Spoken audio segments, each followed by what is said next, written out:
because in my prior attempts, I would feel somewhere that, I may not flunk it because there are certain areas that I don't feel confident about. And that kind of reflects in your approach, because you're double thinking while you're solving the questions at a time when you're supposed to focus only on the question. So I think having that confidence and having done enough prep and having taken enough mocks makes you feel a bit at calm.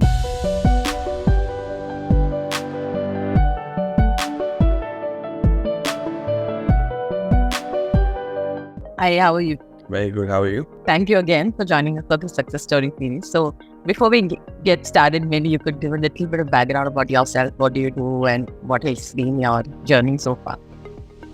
Sure. I mean, I'm from India, of course. I've just been in Dubai for the last 3 years. I'm working with Goldman Sachs, been working with them for most of my professional career out of college. It's been about close to 5 years. And now I'm looking to go for an MBA. So I applied to all round 2 schools in this year, hoping to hear back on the results, at least the interview invites by the end of this month, and then take it from there. Awesome. So in Goldman Sachs, what exactly is your role there? I don't know, what is the thing that you focused on?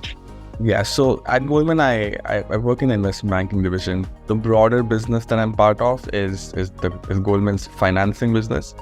And I focus on providing financing solutions to the large clients like private equity funds, etc., in Middle East and South Africa. But I also focus a little bit on the European markets with my other colleagues in London. That's been my role since day one.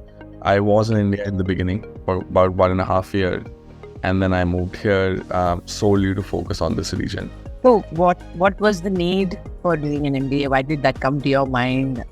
How did you think of saying that, okay, this is something that I want to pursue?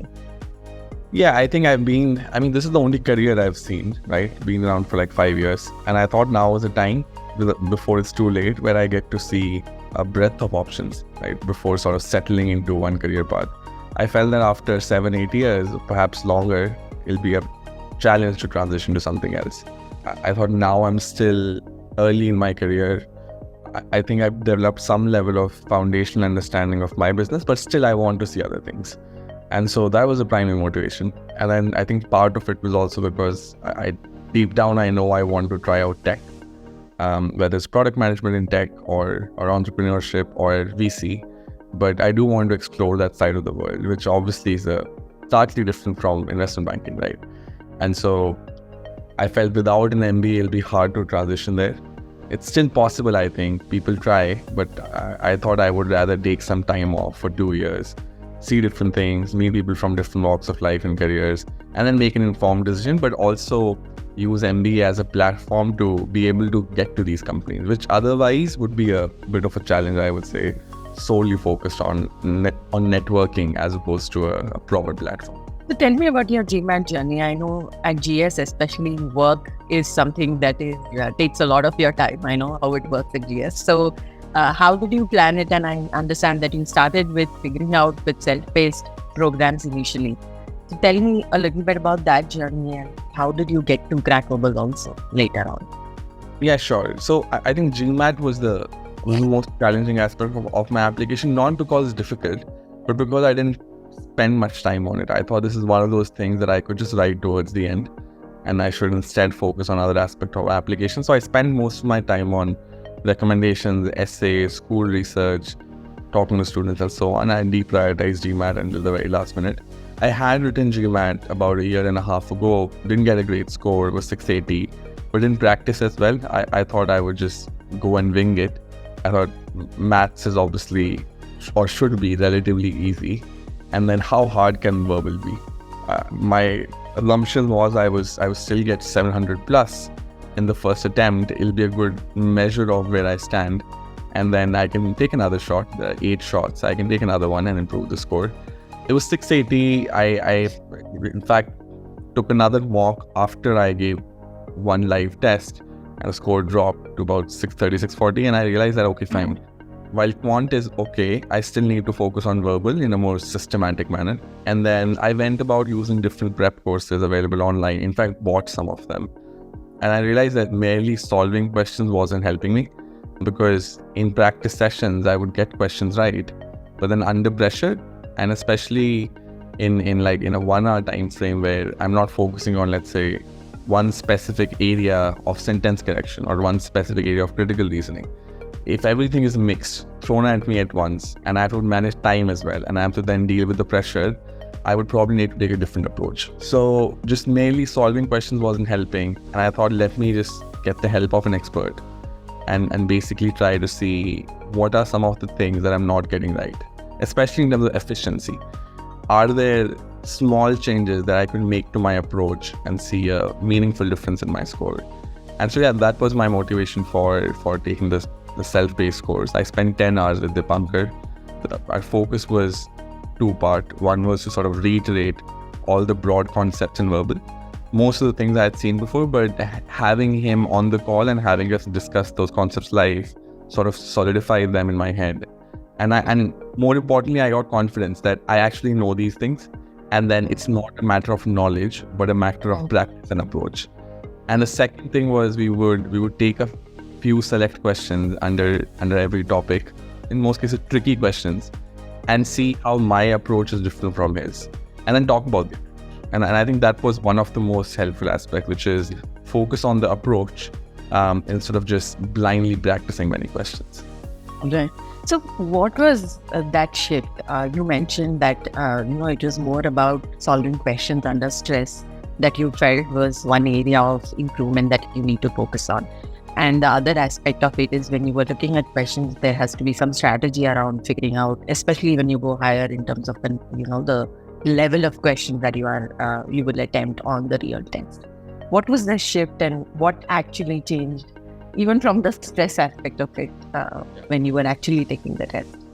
Yeah, I would say from the stress aspect, perhaps the only thing that helps is having some level of confidence, because in my prior attempts, I would feel somewhere that I may not flunk it because there are certain areas that I don't feel confident about, and that kind of reflects your approach, because you're double thinking while you're solving the questions at a time when you're supposed to focus only on the question. So I think having that confidence and having done enough prep and having taken enough mocks makes you feel a bit at calm, right? So that on the day of exam, you're actually only focusing on the exam instead of questioning yourself at the moment. So I would say taking plenty of mocks was definitely helpful, and feeling a certain level of confidence towards the end of my prep that I can get the questions right. It's just a matter of me approaching it in a way where I'm sort of maximizing efficiency, fully focused, instead of letting my mind wander off, right, in the middle of the exam. I remember taking one of these mocks where, and this was close to the beginning of Jan when I got a 710, where I felt that the only reason I got a 710 and could have been much higher is because in the halfway mark of the verbal section, I was in parallel, I was also thinking, have I done enough questions by now? Do I need to speed up my pace? And so all of these confusing factors would actually keep me away from focusing on the question right away. So in my mind, that definitely helps in terms of stress. But I'm happy to sort of elaborate on prep as well. But was that your question? How this element goes away? Yeah. And more on the prep part, because working professional, full-time working along with focusing on these specific areas, there is a time constraint also around it, because you want to apply in R2 and want to apply this year to what played on your mind? How did you plan this entire thing? Yeah, so I would caveat it by saying that my answer could be a bit biased, because I spent a little bit of time practicing questions beforehand, before I sort of moved into a focused prep approach. So I had the benefit of somewhat of a foundation. I wasn't coming in new.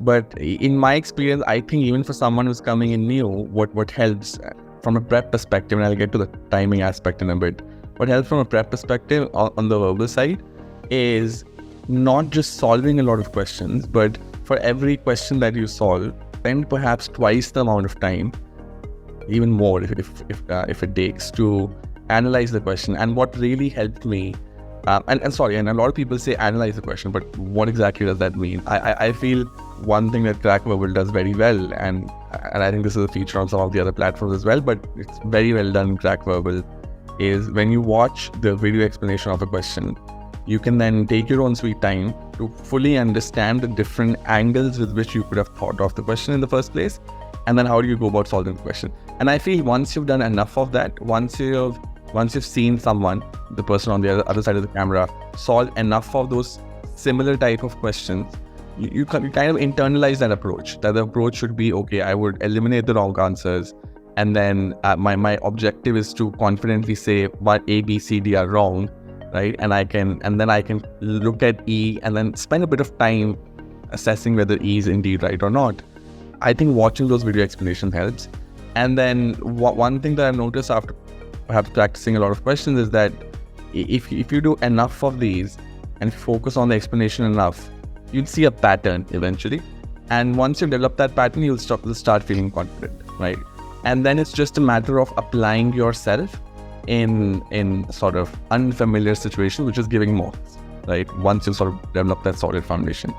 And so a big part of my focus of my prep strategy was not to do a ton of questions, which is also something Dipankar would emphasize to me, but in fact, spend more time on the video solution, internalize that approach, make sure that the way I am going to view this question is aligned with, I mean, not in every way, but at least the approach is aligned with the instructor's approach. And so, yeah, I would sort of attribute a big part of my prep strategy to the post question or the post mock analysis through videos. What was your major pain point? So when you said verbal between the three topics, what was your major pain point? CRS, your RC? In fact, honestly, it has varied all through my prep cycle. Initially, I thought sentence correction was my issue.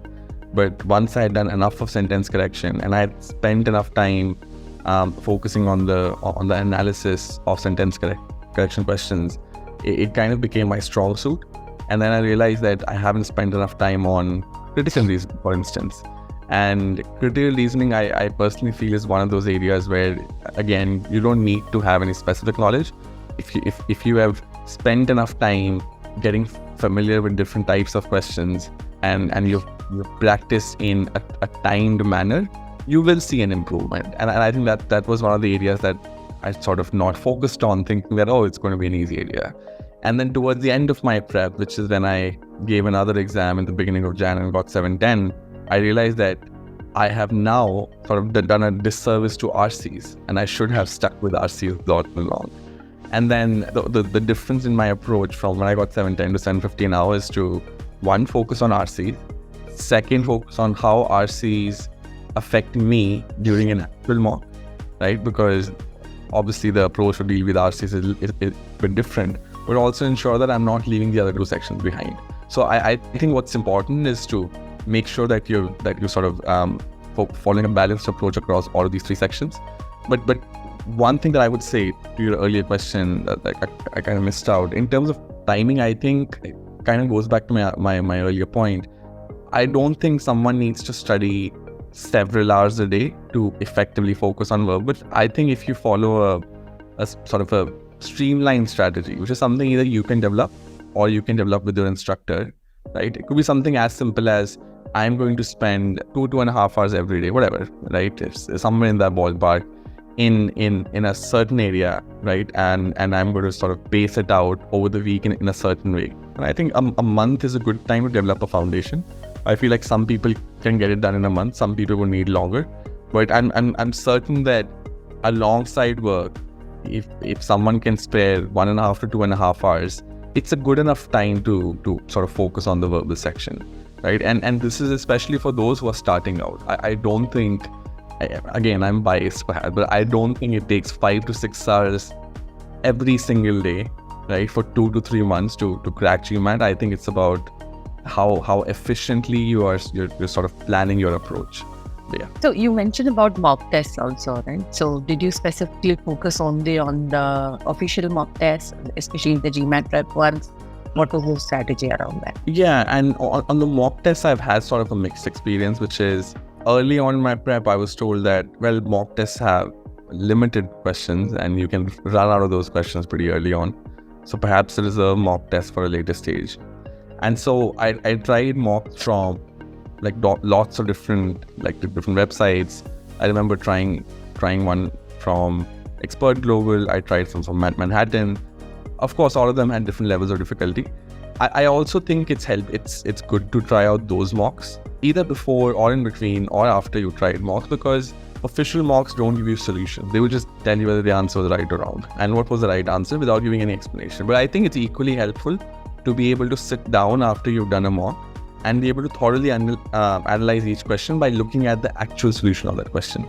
And so if someone wants to perhaps start off with those mocks or Crack-Verbals mocks early on, and I remember trying one of the Crack-Verbal mocks, it was extremely helpful. It was quite close to the official mocks, I would say. Then it's fine. It's an equally effective strategy, and perhaps closer to the end of your prep, when you feel like you've developed a solid foundation and that you've developed a certain level of comfort with the various areas of GMAT, then you can perhaps start taking official mocks, which would obviously be a closer indicator of your real life GMAT experience. But I'm personally a bit biased. I feel that the real life GMAT exam is probably 20 to 30 points harder than any official mock.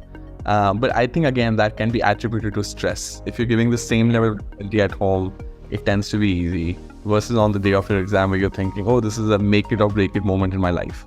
So that stress definitely adds. But to answer your question, my approach was to use official mocks towards the end. And in the last month of prep, which was part of December and then a part of January, I used that time to do all the 6 official mocks. And more from the mocks perspective also, right? When did you feel that you're ready? Like you should now, because you've taken GMAT before, and there's also this thing, right? That every time you went to take your GMAT, maybe you felt you're prepared or good enough prepared, right? So when did you feel that, okay, now I'm good, let me just go ahead and take my file and go? To be honest, I haven't felt that I was prepared. I think I was just trying it out. So I went and wrote a GMAT exam before. When I was writing it again earlier this month, after I had done a bit of prep with Dipankar, and after I'd followed a sort of a focus strategy through Crack-Verbals platform, that's when I felt like I was prepared. But unfortunately, I still got a 710 then, and then I was analyzing the performance with Dipankar towards the end, and we realized, and I fully agreed with that inference, that it was perhaps just to take a step back, as many of the viewers would know, GMAT also discloses an ESR, like an enhanced score report, after you attempted one of the exam. I think it's extremely helpful to get that report. Even though it will not disclose right and wrong for each and every question, it will definitely give you data for you to infer how are you performing both time-wise, accuracy-wise, section-wise, subsection-wise within an exam. And so when I got the 710, we analyzed what the ESR said, and it was very clear that accuracy was generally not an issue, but accuracy started taking a hit as I got more and more stressed. Like we could see a pattern that, and we also noticed that early on in the mock, I got one big RC wrong, right? And as most people know, it's important to sort of set the pace early on in GMAT. If you get a lot of questions wrong, the adaptive system will tend to show you easier questions than where you ideally should be, and that could drag your score down. So I think these kind of small inferences helped me tailor my approach a little bit more, which is that after that 710, in every mock that I sat for, my focus was to ensure that in the mock, I'm fully in the moment and I'm not thinking about things on the outside, and I'm not basically letting the stress get the better of me. And so the difference between that 710 and 750 now was just to focus on this element, basically in the mocks. Interesting. So tell me about the D-Day, when you saw the 750 on the screen, how have you planned it? Especially what is different from the other days for you? More from the breaks part, did you take the test center option or versus the online? How did you plan the entire thing? Yeah, I mean, I use the same test center because I wanted familiarity to be on my side. I didn't want to sort of deal with a completely different thing on the last day. And so it was a center very, very nearby at my house. I booked a Sunday because I didn't want to go very early on a weekday and perhaps go to work late, because I know that if the exam didn't go well, I'd have a bad mood at work. So I thought I'll reserve a Sunday, won't do anything else, slept the night before properly, didn't try to aggressively study the night before, ate well, woke up early in the morning so I would feel fresh enough by the time I would have to write down and by the time I have to sit down and write the exam. And I was obviously very happy. I personally felt that fixing the approach that I earlier talked about, it could have perhaps taken me to a slightly higher score as well. Because I remember specific moments in the exam where I kind of fumbled a few things in hindsight. But the point is still that from 710 to 750, which perhaps could have been 760, 770 on a good day, I think what helped me tremendously was focusing on the approach, which I think, again, my inference that perhaps a lot of people don't focus a lot on, and they are just blindly going ahead and solving a lot of questions, practicing a lot, spending hours, which I used to do before. So my advice to anyone who's sort of trying to up their game in GMAT is to really take some time out. It could perhaps be a period of 1 to 2 weeks where you're continuing your prep, but at the same time you're being very conscious of how you're feeling and how you're attempting questions in the actual GMAT exam. Are you fully mindful, right? Are you fully immersed in the environment? Or are you basically letting some of the more obstructive thoughts disturb you along the way? And so, yeah, it was certainly a very pleasant and happy surprise. Hey, awesome. So once you get the score, what did you feel? What is the first thing you tell us a little bit about it? Of course. I mean, I got the score. I thought I would probably, I thought if I get a good score, I'd probably go and celebrate, or perhaps do a different day, but it wasn't.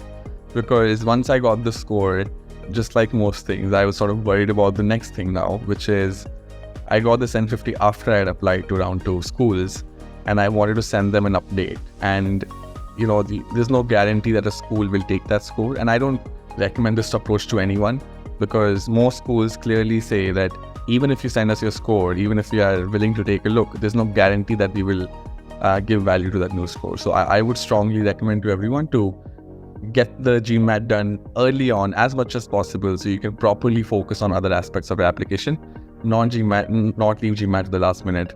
So while I was happy for a bit, I definitely thanked Dipankar, and I to my friends and family.